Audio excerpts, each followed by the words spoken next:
What in tarnation is tarnation? If you're enjoying this wild ride, don't forget to like, subscribe, and let us know your favorite Wild West phrase in the comments below. There are plenty of ways to convey incredulity and confusion in just a few words. What in the world, what on earth, and what the heck, all do the trick, as do a couple other less kid-friendly iterations of the expression. But when it comes to sounding like a pistol-toting, Stetson-wearing outlaw, none of those options can compete with what in tarnation. So, what exactly is tarnation? The meaning of tarnation, the phrase, what in tarnation, isn't, as some people assume, a truncation of what in the entire nation. Tarnation is basically just a gentler version of damnation, much like heck is to hell and darn is to damn. According to the Oxford English Dictionary, tarnation grew out of two terms, darnation, a natural variant of damnation, and tarnal, a pronunciation of eternal that was used as a mild curse. You might say, that tarnal cat, in the same way that you'd say, that darn cat. You could even say, that tarnation cat, as tarnation also worked as an adjective and adverb. Though we generally associate tarnation with the Wild West, it wasn't confined to that era or region.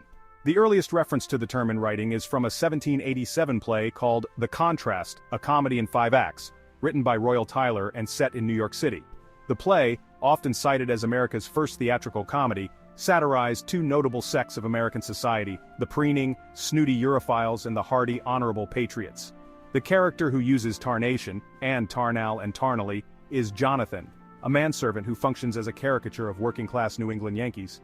Think of him as the Contrast's Kenneth Parcell from 30 Rock. Jonathan usually says, tarnation, as a solitary exclamation, but once he does ask another character, what the rattle makes you look so tarnation glum? He also mentions a tarnal blaze, a tarnal cross, a tarnal curse, and candles that smelt tarnally of brimstone. In short, tarnation and its offshoots evoked a sense of homespun Americana, and that association continued as Americans migrated westward. Did Yosemite Sam ever say, what in tarnation? Many people consider Looney Tunes' Yosemite Sam, the hot-tempered gunslinger whose mustache is almost as big as his hat, which is even bigger than he is, to be the poster child for the expression, what in tarnation. But the widespread belief that Sam has always been shouting that phrase could arguably be classified as an example of the Mandela effect, a shared false memory.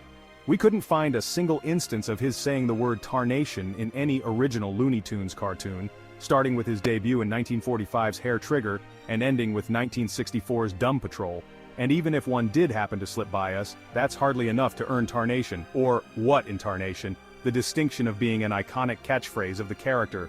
Far more often you can find Sam yelling great horny toads, or leveling insults at Bugs Bunny, especially varmint, which means a pesky animal, and galoot, which the Oxford English Dictionary defines as an awkward or uncouth fellow. That said, Yosemite Sam did utter the word tarnation on at least a few fairly recent occasions. In the 1992 cartoon Invasion of the Bunny Snatchers, he says, "Tarnation! Some rabbit's got his footy prints all over my desert."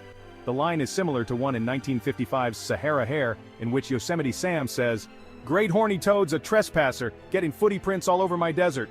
In Fish and Visitors, a 2011 episode of the Looney Tunes show, he shouts, "What in tarnation is a-going on here?"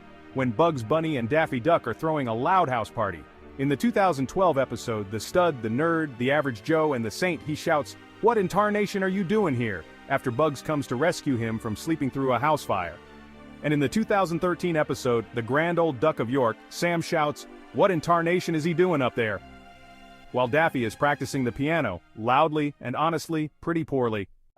It seems unlikely that these modern references are enough to explain why so many people who grew up watching old Looney Tunes cartoons associate Yosemite Sam with the phrase, what in tarnation. As is often the case with the Mandela effect, there might not be a concrete explanation beyond the fallibility of human memory. What we know about false memory is that it arises through the reconstruction process.